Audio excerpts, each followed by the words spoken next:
What's going on, trading card game players? Figs here with Figswarm, bringing you guys another rendition of Phantom Knight Adventure Horus. So I wanted to go ahead and showcase for you guys the Phantom Knight build that I've been playing for this format. I haven't been playing much. I was actually in Lima, Peru for over a month, and I was able to participate in 2 OTS tournaments. So I'll definitely share with you guys my experience with that. It was definitely very interesting, definitely a different environment to play in. The deck choices are obviously still the same. The best decks are the best decks, and Snake Eyes is still trouble, for the format, and it is a very big struggle for the Phantom Knights as well, just because of the fact that the deck just plays so many hand traps. I mean, it's easy to play around the board, but once you've exhausted all of your resources playing through a board and then your opponent just has 2 or 3 hand traps, sometimes they're just 2 or 3 hand traps too much. And I experienced that a couple of times where, I just lost to, one just extra hand trap that these decks are just capable of being able to, manage playing. So, but yeah, I'll share my experience with you guys and talk about that a little bit. So I did actually play in 2 OTS tournaments, one on Saturday, one on Sunday. The first one I played in, I was 1 win short from making top cut. I ended up going 3-2. I ended up winning 3 games, 1 against Branded, 1 against Yugioh, and 1 against Melodious. So I was able to beat Yugioh, Branded, Melodious. I ended up losing to Snake Eyes. I lost the die roll, got 2-0'd, and then the other match that I lost to was Yugioh. That game, he had nib. I mean, I played through his whole board. I went to go OTK him with Raiders Knight into Arc Rebellion after getting rid of the spell and blanking his board, and he had the nib. So I ended up losing that game as well. But yeah, I mean, again, it just came down to just these decks having so much more utility. Second day, I ended up actually doing a little bit worse. I went 2-2. We actually didn't have enough for 4 rounds, and I ended up going 2-2. I lost to Snake Eye, and then I lost to Yugioh. And same situation. I mean, again, Snake Eyes is not hard to play through the board. It's just, when you're met with, hand traps, it's very hard to play through an entire board plus 2 or 3 hand traps. And, it was one of the things that got me is that someone had actually used the fusion for the Fiendsmith line, Desiree. He ended up negating my Cherubini and his princess so that he could summon IP off of Flamebird so that he could make SP. And because he negated my Cherubini, I actually went to Talent's Take the Apo, had it in the Cherubini arrow, and his last hand trap in his hand was Ogre. And that cost me the game, all because he negated my Cherubini just so that he could turn off his princess to summon IP. And it was so devastating because, obviously negating Cherubini doesn't do anything. He negated it as soon as I summoned it. I still sent for cost. He didn't know I could send for cost. And literally just that in itself, it was like, man, like if he had saved Desiree for any other effect and, I was able to keep because I plan on keeping Cherubini on the board regardless, just so that I could play everything else because I had already access to Adventure line, I had access to the Horus line, but yeah, it just wasn't enough. Like him having the Ogre for the Apo after I Talent's Take was just too strong. And again, that's only the issue that the deck has right now is that against the other decks, it's pretty fair, and I was very well equipped in the sideboard to deal with a lot of the matchups. But again, when you're playing against a full board and you're letting your opponent combo because you're not playing hand trap, I mean, again, getting to the board is cake, but them having 2 or 3 hand traps is a nightmare. So I wanted to share with you guys what I was playing, or at least what I was tinkering with towards the end of this format. I haven't been playing after or before too much because I didn't want to go to Nats due to Fiendsmith's release. I knew my deck wouldn't be able to compete, especially with Snake Eyes at full power, and I'm glad I didn't because Fiendsmith is such a strong engine. It's very generic. It's going into a lot of decks, and it's given a lot of decks utility that just, is too good. So, and I wanted to utilize it, but it just doesn't work as well as I would like it to for Phantom Knights. So, I bit the bullet, didn't go, but I did want to at least play since I was going to be in another country. I wasn't able to record anything. I was told that Latin American rules for official play, the games are not allowed to be recorded. So I asked 5 different locals, and each one of them all said the same thing for all their OTSs. Just a matter of, picking whatever ones, had the most people, or finding out, whatever ones had the most English-speaking players or English-speaking, judges and stuff. So, because I'm unfortunately not fluent in Spanish. Nonetheless, I mean, cards are in English, and it was easy to communicate. All my opponents were really fun. They were a pleasure to play with, and I had a good time. So it was definitely fun. It's just, again, playing against Snake Eyes is not fun when, they full combo and have 2 or 3 hand traps. And Yugioh is not too bad either. It's just I wasn't equipped for the Yugioh matchup primarily because I took out my Lightning Storms. I think I opted to play some other stuff and didn't play Lightning Storm, which for me annihilates that matchup because you just call spells and traps and then just deal with their board, and you don't have to use as many resources to get rid of the spells and traps. But yeah, let's get into it. So let's go ahead and get into the deck list. I'll show you guys what I was playing and the reason why I was playing certain cards. I mean, the techs that I had in here were great. I mean, I only won 1 die roll the first OTS, which was against Yugioh, and then the second OTS I won 2 die rolls, 1 against Yugioh and 1 against Snake Eye. Nonetheless, let's get into it.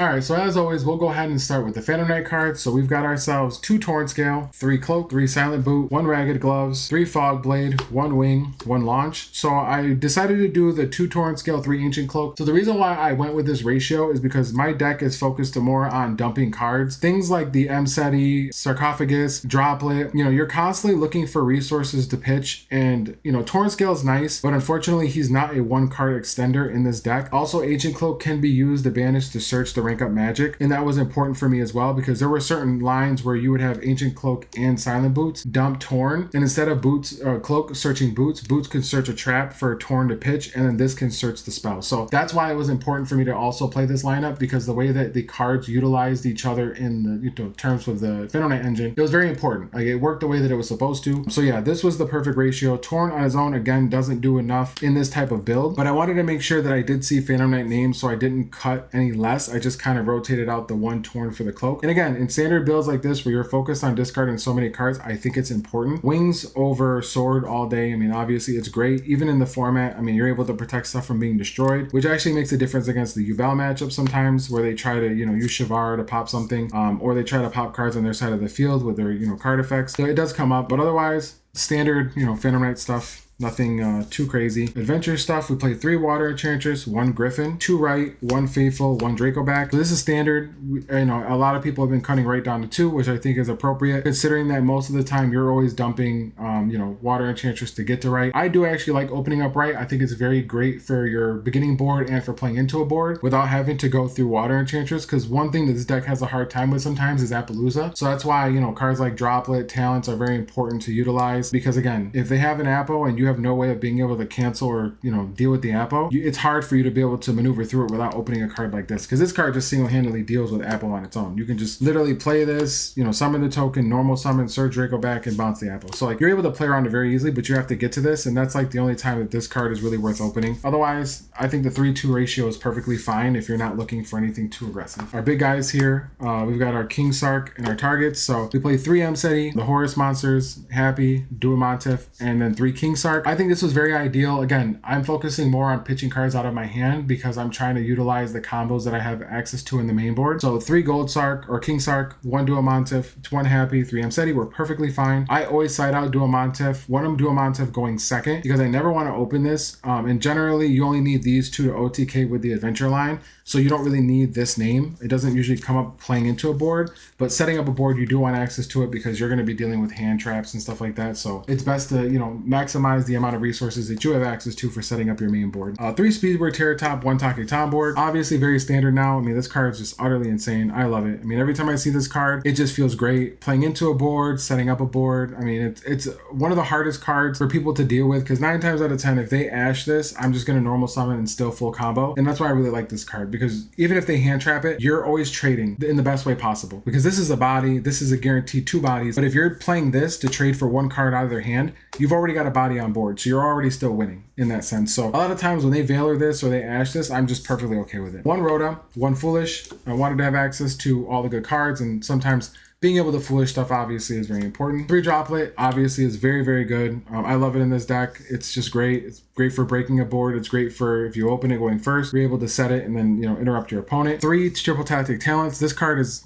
honestly been very great as well. I'm normally not a huge fan of it, and sometimes it can be dead if your opponent's only answer is an imperm. But generally, this card puts in a lot of work, just because with call by, you give you 4 options of being able to deal with something going first. And since this is a very hand trap heavy format, it's great to have access to these cards because they allow you to either gain knowledge of how to play around the rest of your opponent's hand or pick apart engine, so that way you can set up your end board to beat your opponent. And it happened to me a couple times. Against Melodius, it actually happened. He Ash Blossomed to my Water Enchantress. I triple talents. I looked at his hand, seen he had nothing, and I just made Ophion, and he couldn't do anything. Next turn, he just literally drew and scooped. So again, I took away his only option of being able to play around cards like that, and you're able to take out, you know, your opponent's like droplets, and you're able to take out their interaction they would normally have for dealing with your stuff. But I'm pretty sure this list was 43, 42 cards. You know, nothing crazy. Now we'll get into the extra deck. 1 Cherubini, 1 IP, 1 SP, Dark Charmer, and Rusty. So these are the only Link monsters that I actually played. I think these were perfectly fine. These were the best ones that I would want to play, and I don't think I needed to play more. If I did, it would be the access code line, but I think outside of that, these are the most important ones, and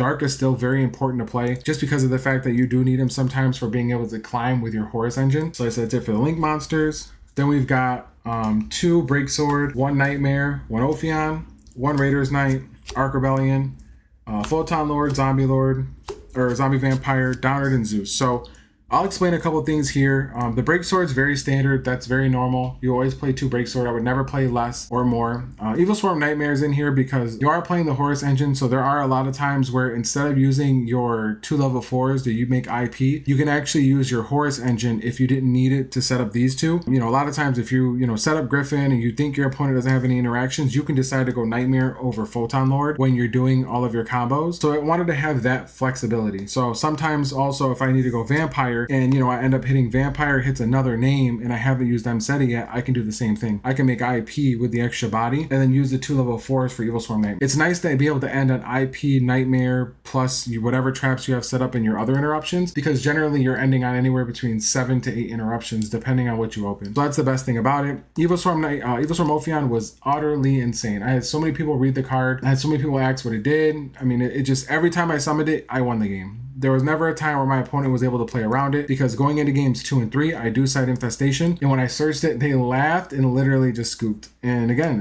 it's very hard to play around, because once this hits the board, his stats are very hard to swing over for just any normal body, and your opponent can almost never play around Ophion. Like, they have to droplet, send spell, trap, and monster in order to play around Ophion, and that's literally the only way they can play around it, because you can either chain Infestation to protect him, you can chain Fog Blade and then chain Infestation. Like, there's just so many ways of playing around Droplet and Dark Ruler No More that this card just does way too much. So this card was very, very good. Raiders Knight actually goes into Ark Rebellion. I used it also to go into Breaksword. You can also use the rank up magic on Breaksword to make Raiders Knight, which I did once as well. I had brought it back with no material. I had used the rank up to go into Raiders Knight because I couldn't pop because he wasn't an XYZ material, and then I ended up making Ark Rebellion, and that won me the game as well. So I do like that. That interaction is actually very good as well, because it opens up your opportunity of being able to OTK, but also set up a board, which is why I didn't mind main boarding the spell, because most of the time I would sideboard the spell for the blind going first. I didn't want to do that because I felt like every deck's playing Fiendsmith, so there's no reason for me to not utilize one of the best cards in the game. Plus people are playing Bestials and stuff like that, so it allowed me to be able to set up something that hurt at least everyone in some way, because even if it doesn't hurt your main line, it does hurt the Fiendsmith engine as well as other utility cards. So this was really great, and again, playing it that way was great. Our Horus targets, Photon Lord and Zombie Vampire. Photon Lord came up so many times and it worked so well, because you get your negate on your turn and then you just get a negate on their turn because it's just one material detachment. Downard Zeus was probably my biggest mistake. I never made this and I never make this, and I feel like Zeus is just not very good right now. A lot of the decks right now, normally if you Zeus them, if you don't kill them, they're just going to play out of the graveyard next turn anyways, and usually when you do Downard Zeus, you sometimes have to use Zeus to finish setting up the rest of your board after you board wipe, and then I full combo. I'm going to use all of my other cards first before I even touch Zeus, which puts you in a very vulnerable state against cards like Talents, because then now you're using all of your other resources that you full comboed with first, and then you have Zeus just sitting there waiting to get taken for your opponent to just use. So it's like, wasn't a fan. I think I would probably not play these anymore. Again, it's tough because Zeus does come up in those niche situations, but I just feel like right now it's not an insane card and doesn't do as much as I would like it to, but I definitely think that it is still a good card. I didn't miss anything, honestly. Again, I think the only thing I would consider doing is maybe unicorning the access code. I always love that line because it's so easy to do with the Horus engine and with the Adventure engine. You have so many free bodies that link climbing is very easy in this deck, especially with playing Dark Charmer and everyone playing